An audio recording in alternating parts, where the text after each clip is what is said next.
Team के सदर आली जनाब अमानतुल्लाह साहब, स्टेज पर बैठे हुए इत्तेसाम बेकरी वाले साहब, इस्माइल हफर साहब, मौजूद शख्सियत, दोस्तों और साथियों, इलेक्शन ये हमारे लिए एक इम्तिहान था। एक तरफ बुराई करने वाले लोग थे और एक तरफ अच्छाई करने वाले लोग थे। जब इलेक्शन आता है तब शेख आसिफ को मस्जिद और मदारिस याद आते हैं। 14 में वो हर ईदगाह के दीवार बना रहे थे और उस वक्त भी उलमाए किराम को उन्होंने धोखा दिया। अभी एक GR लिखता था कि मदारिस को सोलार दिया जाए सरकार की तरफ से। वहां पर मस्जिद का नाम नहीं था, मगर ये इलेक्शन के फायदे के वास्ते उलमाए किराम को गुमराह किया और मसाजिद में सोलार लगाया। 110 मस्जिद में जाकर उनके पेपर लेकर वो किया। उलमाए किराम GR देखे और फैसला करे। सबको अपना हिसाब आखिरत में देना है। आप वो देखे और फैसला करें, हमको किसी को कुछ बोलना नहीं है। अब वो फैसला आ गया, अल्लाह ताला ने अल्हम्दुलिल्लाह हमारे हाथ में फैसला किया, कम वोटों से सही, मगर अल्लाह ताला ने ये बताया कि कानून का खजाना हो या जितनी भी दौलत हो, आप सोने की नदियां बहा दो, मगर फैसला आखिरी अल्लाह का ही रहेगा। वो तकब्बुर में ये बोलता था कि मैं 3 लाख लोगों को वोट का पैसा दिया, 50% अगर मुझको धोखा दिए तो 1.5 लाख तो वोट मिलेगी ना भाई, ऐसा वो सोच रहा था। मगर हमारी माँ बहनों की दुआएं, हमारे भाइयों के का रोजा रखना, हर नमाज में दुआ करना, हर तरीके से अल्लाह से आजिज़ी करना, ये सब कुर्बानियां अल्लाह को पसंद आई। अल्हम्दुलिल्लाह, अल्लाह का शुक्र है कि आज हम इस्तिक़बालिया मीटिंग रखे हैं। 70 सालों में जितने भी MLA आए होंगे, आज तारीख उठाकर देख ले रहे कि जितना काम मुफ्ती मोहम्मद इस्माइल कासमी साहब के वक्त हुआ है, किसी MLA के वक्त नहीं हुआ है। शेख रशीद जब MLA थे, गली से लेकर दिल्ली तक हुकूमत थी, मगर उस वक्त भी नहीं हुआ। मगर हमारे पास MIM के 2 MLA, एक धूलिया के और एक मालेगांव के, हमने महाराष्ट्र के अंदर मालेगांव शहर में काम करके दिखाया। वो उनको खराब लग रहा है। मुफ्ती साहब जीत के आने के बाद हसनपुरा, रजा चौक, जहां जहां भी उनका काम रुका हुआ था वो शुरू कराए।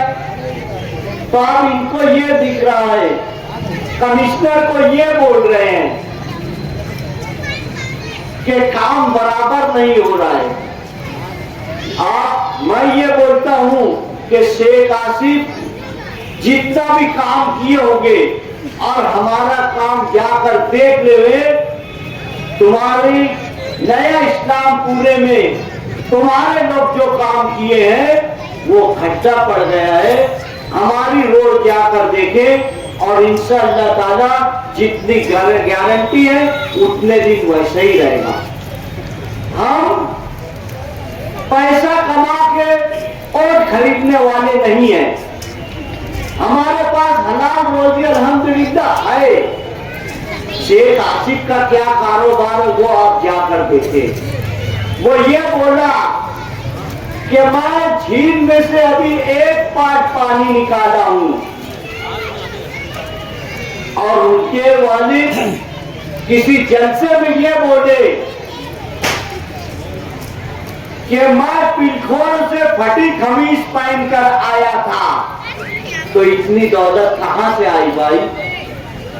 देखिए, हम सुबह उठते हैं, रात के 12 बजे तक का हमारा भाई कारखाने में दौड़ता है, होटलों पे काम करता है, रिक्शे चलाता है, मगर इतनी दौलत नहीं ला पाता है। तो ये कौन सा इनके तकिए के नीचे अशरफी निकल गई कि ये झील में से 1 पाट पानी निकाल रहे हैं। इससे पहले तो ये कहा था कि मैं 20 लाख का मकरूज हूं, 19 में कहा था। तो 5 साल से इतनी दौलत कहां से आ गई भाई? हाँ, बहरहाल शेख रशीद मेयर थे, ताहिरा मेडर मेयर थी। 1000 करोड़ की हमारी कारपोरेशन का पैसा ये कहां गया, आपको देखना है और आपको फैसला करना है। अल्लाह ताला ने हमें इज्जत दी, हमने देखा कि हमें क्या करना चाहिए, तो हमने असद साहब इदारे तशक्कुर के वक्त तो आए, उन्होंने उनको ये कहा गया कि 28 महीने से हम मंदी का शिकार है, आप टेक्सटाइल के मंत्री से टाइम ले लें। उन्होंने कहा ठीक है, हम ले लेते हैं। जब हम दिल्ली पहुंचे, असद साहब के बंगले पर बैठे हुए थे, तो उन्होंने कहा ये गिरिराज सिंह बहुत मुंह फट है, ये कभी भी इंडिया पाकिस्तान करता है, खैर हमारे मुखालिफ है, मगर हम हमारी बात रखेंगे और बात मनवाने की कोशिश करेंगे।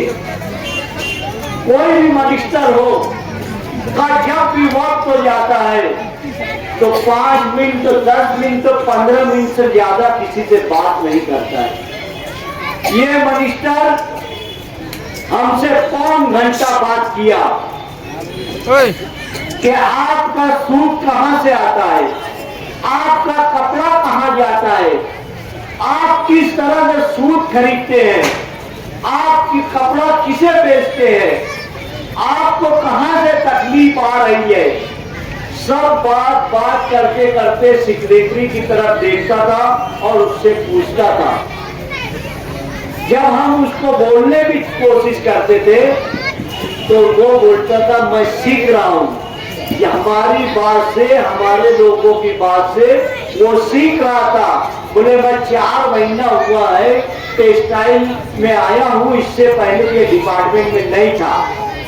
और ये वादा किया कि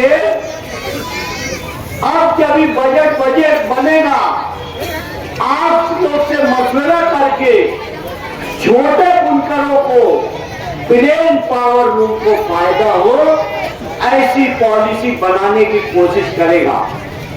हमने अपनी बात रख दी। हमारे को जीत कर आने में 1 महीना भी नहीं हुआ है, कल 21 दिन होगा भाई, मगर आपका हमारा लीडर 1 हफ्ते में दिल्ली पहुंचता है और जो सुलझता हुआ मसला है हमारा वक्फ बोर्ड का, किरण रजनी के टाइम लिए, उनसे भी वक्फ बोर्ड के ताल्लुक से पूरी बात की गई।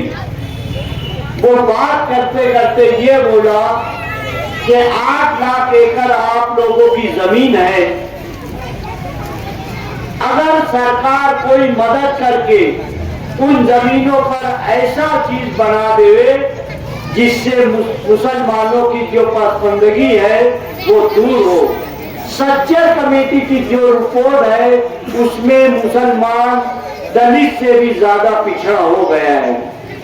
बोले आप लोग इतनी मेहनत करते हैं, मगर अफसोस की बात की जाती है कि दरगाह के बाहर, मस्जिद के बाहर आप लोग बैठे रहते हैं, ये अफसोस की बात है। ये सोचकर हमने वक्फ को चीजें डाली है। बहरहाल हमने कमेटी बनाई है, उन्होंने आज 3 यानी उस दिन जिस दिन बात कर रहे थे 3 महीने का वक्त मांगा। हमने बोला वो वक्त ले लो, मगर फैसला अच्छा करो। तुम वोट किसी को भी दो, तुम कांग्रेस की वोट बैंक रहो, यानी हमको बोल रहा था वो। मगर मेरा काम ये है कि आपको किस तरह से फायदा हो वो सोचकर हम वक्त बोर्ड पे लगाएं।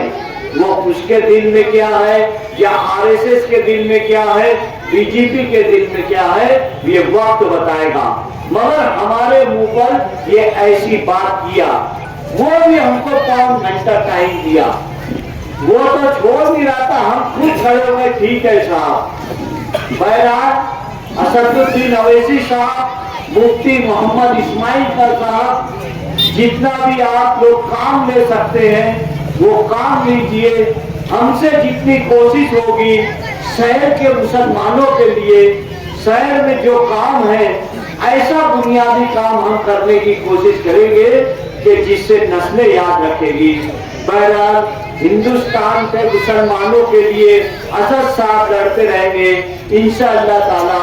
महाराष्ट्र के लिए मुफ्ती मोहम्मद इस्माइल काफी साहब हम लड़ते रहेंगे। इतना ही कह के अपनी बात खत्म करता हूँ। वाखिर दवाना अल्हम्दुलिल्लाह रब्बिल आलमीन।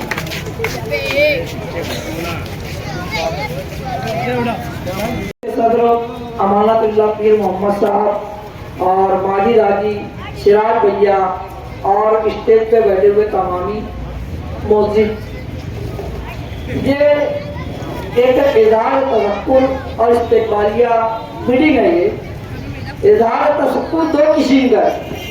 एक तो इलेक्शन से पहले हमारे अब्दुल्ला नगर में एक बारीक बारीक गली जो पुख्ता सीमेंट रोड की बनी, मुफ्ती साहब के फंड से बनी और उन्होंने बनवाया कोशिश करके, जिसमें हमारे हामिद हुसैन भी शामिल थे उसमें बनवाने के लिए, और उसका एक इज़हार तशक्कुर है मुफ्ती साहब की तरफ। और दूसरा हम लोगों की जानिब से इस महल्ले के और शहर के जो वोटर हजरात है जिन्होंने मुफ्ती साहब को वोट दिया और नहीं भी दिया तो हम उन लोगों का भी शुक्रिया अदा करते हैं। तो हाज़रीन, मुफ्ती इस्माइल साहब अब जीत चुके हैं और अल्हम्दुलिल्लाह पहले की बनकर मैं देख रहा हूँ जो मुफ्ती साहब की काम करने की जो है स्पीड जरा तेज है। वो हेल्प लेने गए तो 3-4 दिन तक या 5 हफ्ता भर उधर ही रह गए, यानी वो काम के लिए बॉम्बे और दिल्ली एक कर दिए।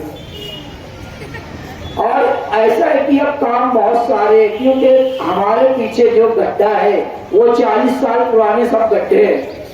जो इक़्तिदार के लिए हमारा जो मुस्लिम इलाके से जो 80% फंड जाता था, उसको इक़्तिदार के लिए पिछली बॉडी के जो पिछले वर्षों इक़्तिदार लोग थे उसको दादा उसे को तो तस्तरी में रख के दे देते थे, और जिसकी वजह से शहर काम काज से महरूम रह जाता था। और अब तो हमारे मुफ्ती साहब के साथ अल्हम्दुलिल्लाह माजिद हाजी जैसे नौजवान कारपोरेटर है और भी दूसरे नौजवान हैं और लगे हुए वो जिनके अंदर एक काम का जज्बा है और वो काम करना चाहते हैं, और इंशाअल्लाह मुफ्ती साहब से ये लोग अच्छा काम लेंगे और शहर में एक अच्छा काम होगा और बड़े पैमाने पर अच्छा काम होगा, ऐसा मैं मुफ्ती साहब से उम्मीद रखता हूँ। खुदा हाफिज़, जय हिंद। ये काम